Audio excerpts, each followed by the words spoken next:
So the thoughts are being generated from your brain, which can be changed through your physiology, right? Changes to your body.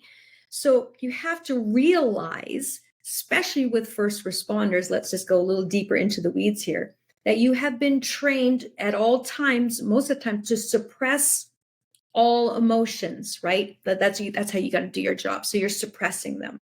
Now that's going to change the structures of the brain.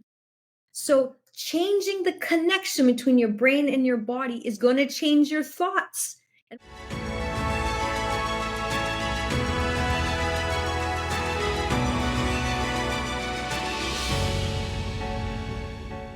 is my pleasure to introduce to you a person who I've grown very fond of in the last few months, a person who I discovered on LinkedIn, speaking to fellow first responders, a person who has treated and walked the path that we're going to be speaking about.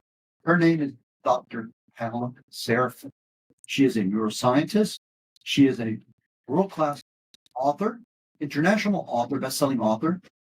Her book is Neural Mastery, Power to Unlock the Brain's Potential. She is a percussionist, but she's also a trauma specialist. Welcome, doctor. How are you? Thank you so much, Robert. I'm happy to be here. I'm excited for our conversation. I recently saw a post that you provided or submitted to LinkedIn, and that was a question you posed. Why is it well-intended leaders find themselves succumbing, if you will, to unfavorable acts, becoming less than exceptional leadership, or let's put exceptional leaders? Yeah, so I specialize in the neuroscience of high stakes leadership. And so that article, I wrote that because, man, we have so much to cover here. Because what I was speaking about is, why do well-meaning leaders eventually lean towards, unintentionally, towards compromise? And the popular narrative, of course, is flawed character, right? We kind of attack the character. And reality is, it is the betrayal of neurobiology. Now, that can be a little confusing for people because we like to blame, but when you understand how the brain works with the body and what happens to the brain under chronic threat and pressure, it changes the wiring and the biochemistry of the brain and body, the bidirectional feedback loop, and that changes the personality, the beliefs, that identity of that person. And so it's complicated because, like I said, even the most well-meaning human beings, good people, I see them all the time, good people, high integrity, will start to slip because their brain has been wired to reward them for the compromise. And I know that's really hard to believe, but it's 100% true. And we have to get out of this, this idea. And I think it's because people want other people to pay for it, right? So I'm all for the consequences of corruption or compromise. We're not talking about not having a consequence. However, if you're going to talk about problem solving, especially strategic problem solving, you have to be dealing with reality. So the reality that is that it changes the function, the structure, the neurochemistry, the biochemistry. It changes everything. Doesn't matter who you are. Doesn't matter how high up the food chain you are. It's going to change you, and you will not be aware of it, because that's what the brain does. It will do everything it can to protect you from knowing that you're compromised. Let's digest what you just said, please. So, in the context of leadership or leading a productive life, we are impacted by our experiences, right?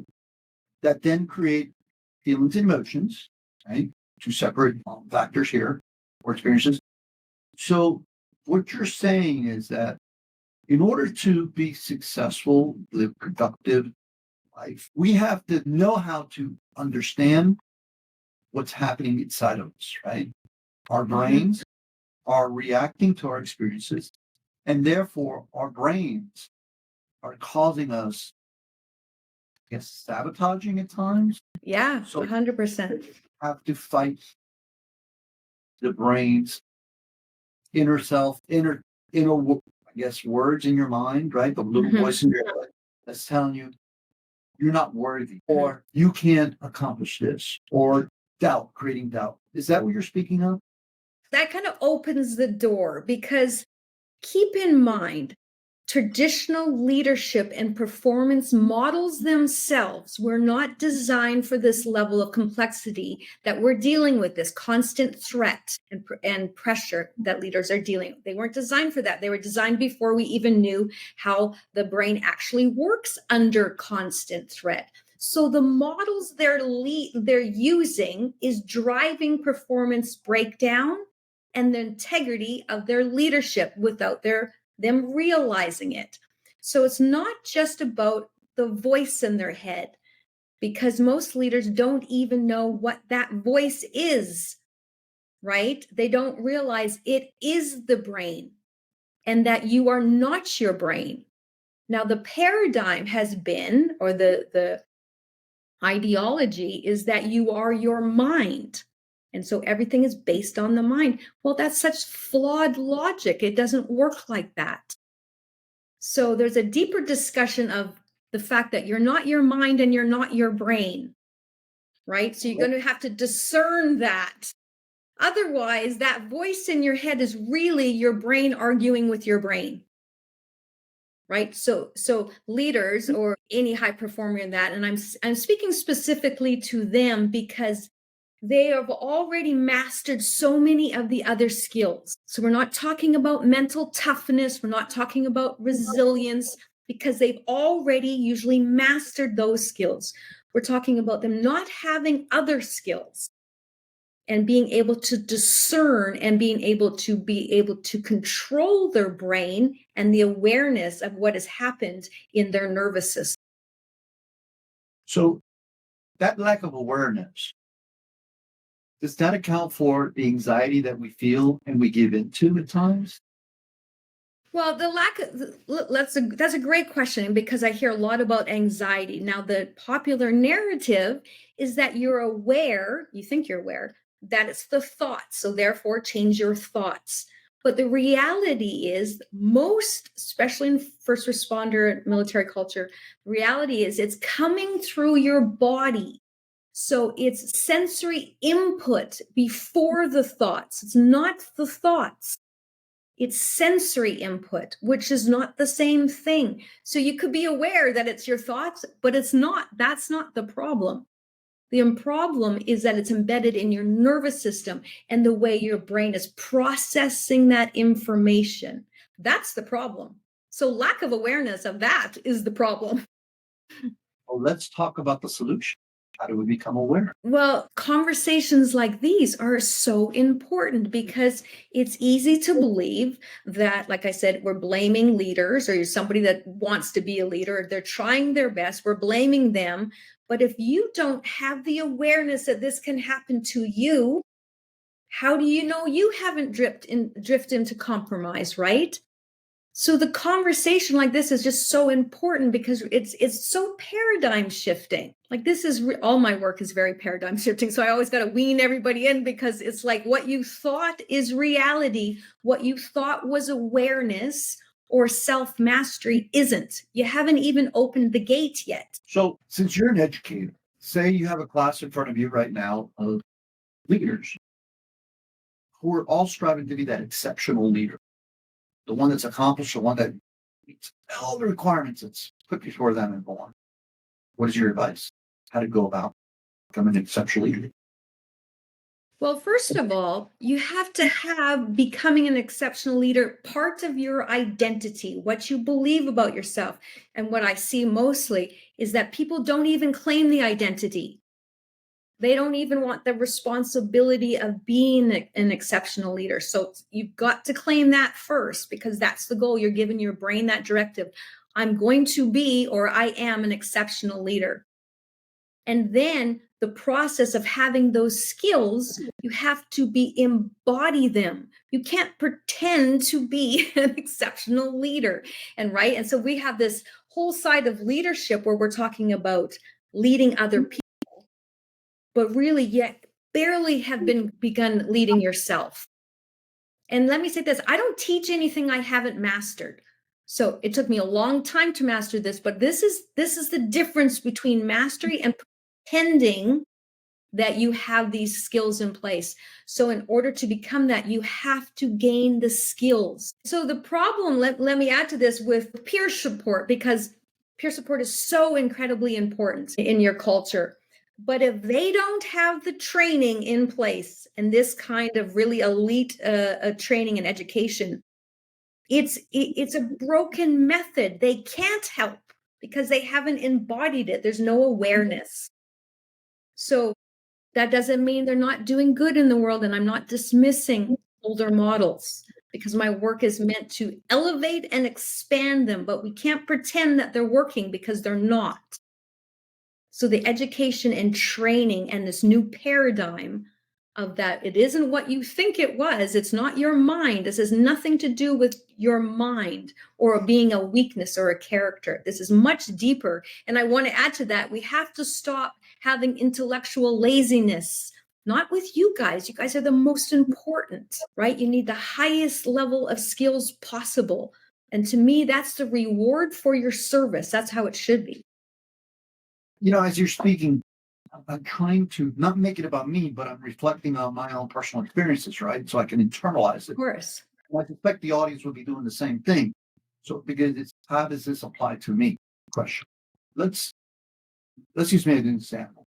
So I was in the military during peacetime. We experienced a lot of, I guess, participation conflicts around the world. So I saw that.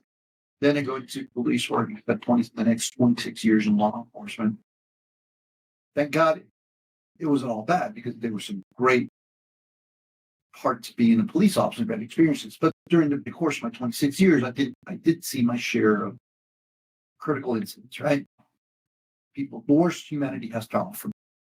I saw a lot of conflict. I saw some of my friends, my own personal friends in police work, my partners, either take their lives or do things that were very, very destructive to themselves, right? And they tank their careers, tank their relationships, and we're all dealing with that. And then later on, I find myself in a supervisory position and a leadership role, rising through the ranks and having to deal with all those individual personalities, my own experiences. How does a leader, I guess, compartmentalize their experiences for the purpose of becoming better servant? Does that make sense? And can you kind of walk us through what your advice or for our audience to kind of get the conversation rolling? Sure. Well, first of all, the idea of compartmentalizing is flawed because you have one brain. So even if your professional side, everything was flourishing, but you've got problems in your personal life, it's still one brain. So everything you do is affecting you, right? It's who you have become. And this is what I'm saying. You might not have known that those experiences had changed your personality, your identity, but it did. It can't not, right? So the way you are now offering this service of your podcast and educating, that shows that something didn't add up, right? So all the people that I work with, they, like I said, they are mentally tough. They've done everything right, but something has gone sideways. They don't know what it is. And that's the conversation that has to be brought to the forefront. We just can't bring these old ways of being forward into the future, right? So every time we have a conversation, you and you're going to discover something, hopefully, about yourself that you thought, well, wait a minute. Well, that means that didn't make sense back then. That wasn't that person's fault that took their life. That was their brain, 100%. We're still on the old model where we think the person just decided it, like it's them. And it's so flawed. It isn't as all that. So the statement that they just can't help themselves, that's not applicable.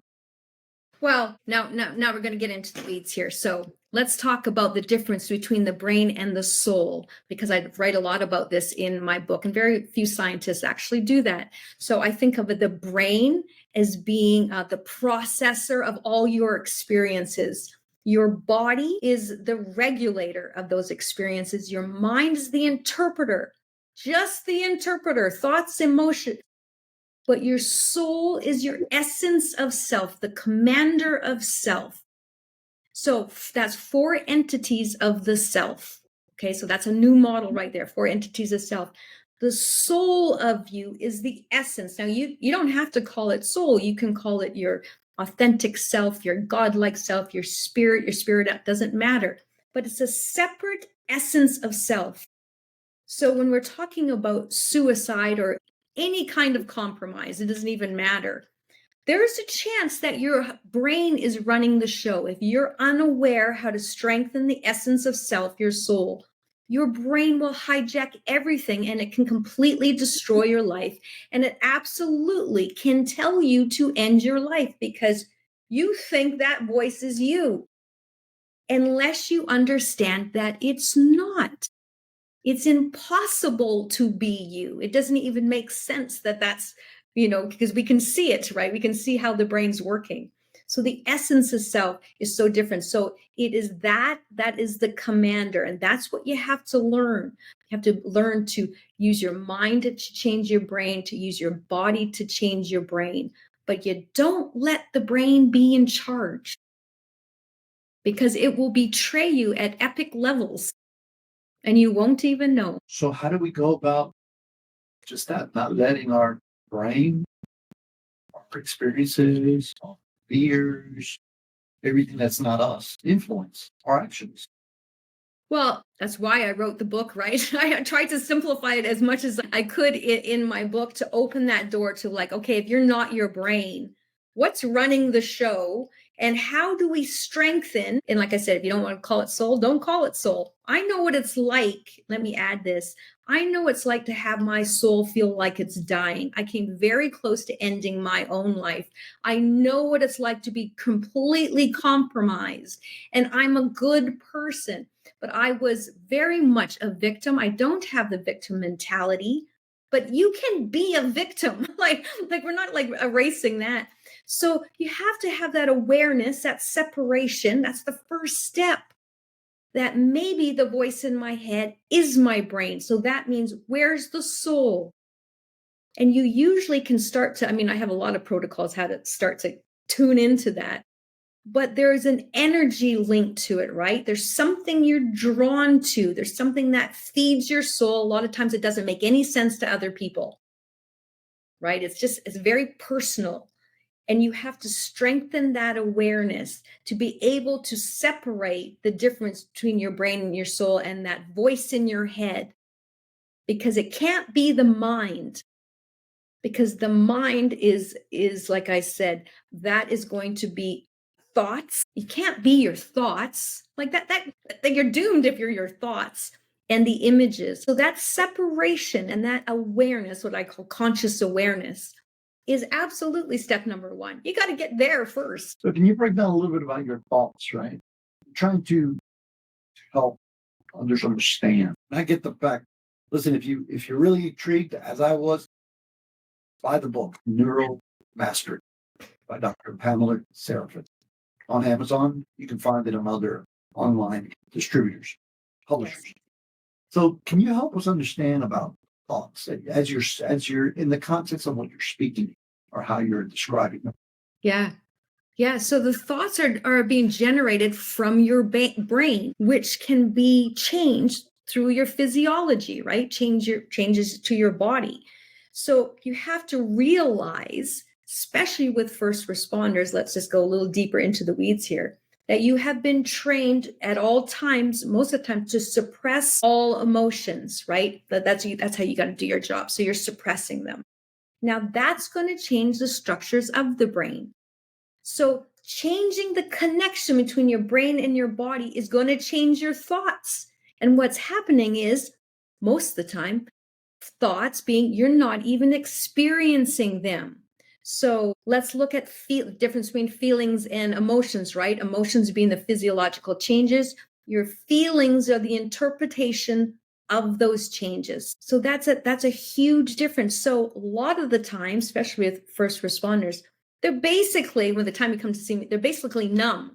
They're not thinking anything like that, or they're not experiencing it through their body because they've disconnected. So this is why I'm saying you can't think that your thoughts are you.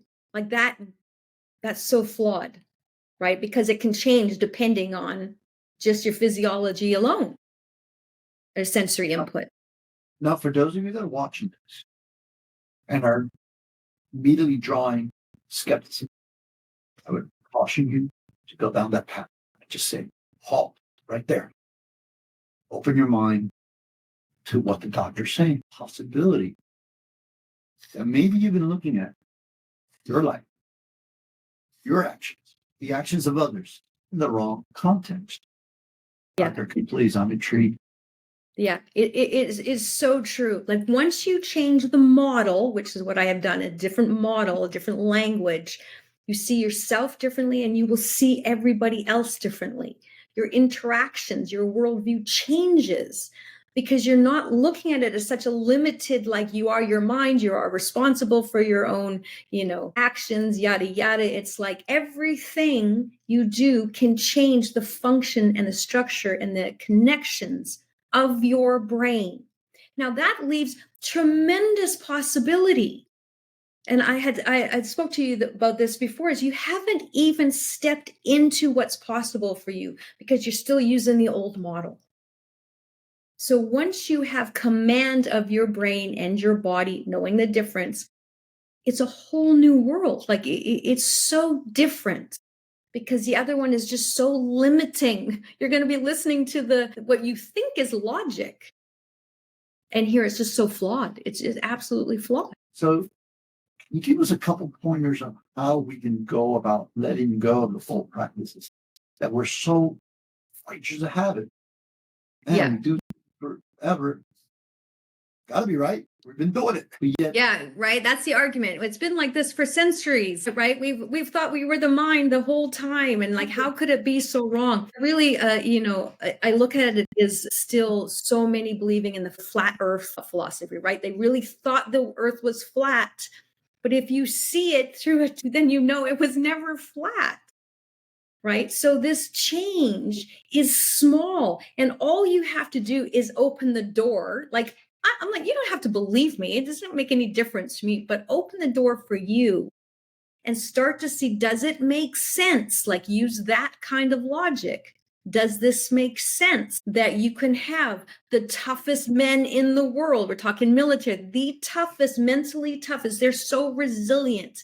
They've done everything right and still they collapse. And it seems like, oh, it's a weakness. No, it's impossible. It's physical. It's a physical problem. So once you open that door and you go, wait a minute, what if this voice in my head isn't me? What if there's more to me than that voice? And then you open it, and the reward was going to be there. Like, I'm just like showing you what's possible, and then of course the training, but I'm like opening the door and it's like, no, you decide. You decide. You already know. I know people that are drawn to me. They already know something's wrong. They already know it doesn't add up. So maybe there's a way. So recently, and I shared this with you, in preparation for a documentary that we're filming, and we're in editing phase of the production. It's called Out of the Fire, Into the Light. And it's the path of war veterans, combat veterans, not just from their experiences in war, but it's post the war. Their experience, 20 years of struggling with the impact of war. Had a privilege of interviewing both the members of that platoon that will be featured in this documentary, but also military leaders and SEAL team members who were involved in even greater amounts of combat, deadlier amounts of combat, if you will, hairier experiences. And the one thing that has been shared, although maybe verbalized in different ways, is that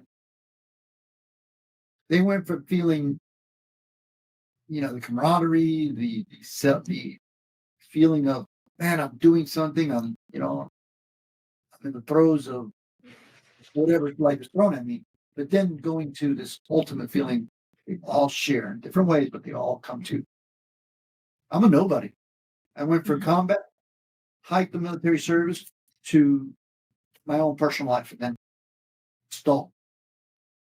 That's the reality, right? You have them, they've come from this, they've gone to this, now they're suffering. But what they don't realize is their identity can be changed at any time. They're not limited. The old model is so limited. Like I can only be this, but I can't be so many other things. And that's what I'm saying. They haven't even opened the door to it yet. And that's what they have to look forward to, because they had that limited model. If you could only be this, your identity is wired in that you'd only be able to have one. How you perceive the world, how you perceive what's possible for yourself has been limited by the old model. Well, now you change it and there's no limit, right? They have to learn how to create a new future identity that is in alignment with who they want to become and what they want to do, in alignment with their values, which their values have probably changed. And that's the other part of what I was saying with their soul, which is why I see so many, because their soul's dying. They don't know what they want. Their soul is just kind of dying. You got to refeed that, rebuild that soul. And then that's the energy and power that creates the new, the hope. Like they haven't tapped into it yet. And that's why I'm like so passionate about getting in front of it. It's like, you haven't even started. That's a speck compared to what's possible for you. And I think that's incredibly exciting. And let me use myself as an example, because I spent 30 years in the music industry. Like I'm a world percussionist. That was my domain. What would have happened if I had just stayed there? Like that, like what? There's this entire other huge side of my identity now that has been earned. You can't take it away. And I could have just stayed, which would have been fine. But I'm limitless because I don't go by that standard. My standard is excellent. It is mastery, right? And that's why I draw in the same kind of people, because I guarantee you those vets, they value mastery. They value excellence. You got to tie into that for their future. 100%. And as it relates to first responders, man, you just hit it on the head. Many of them can't, after 30 years, 40 years of law enforcement, even some of close to 50 years of law enforcement, they just can't let it go.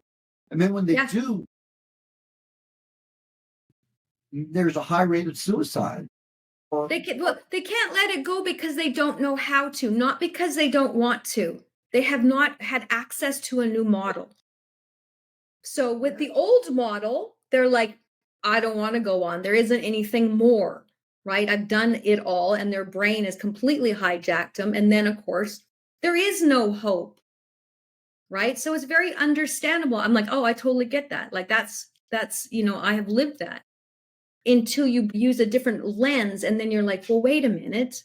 There's a whole new life that is incredible what you can do. You haven't even met the people yet that are going to change your life. And that's reality. You bring up some great points. I tell you, this is such a rich conversation that I wish we could go on for hours discussing.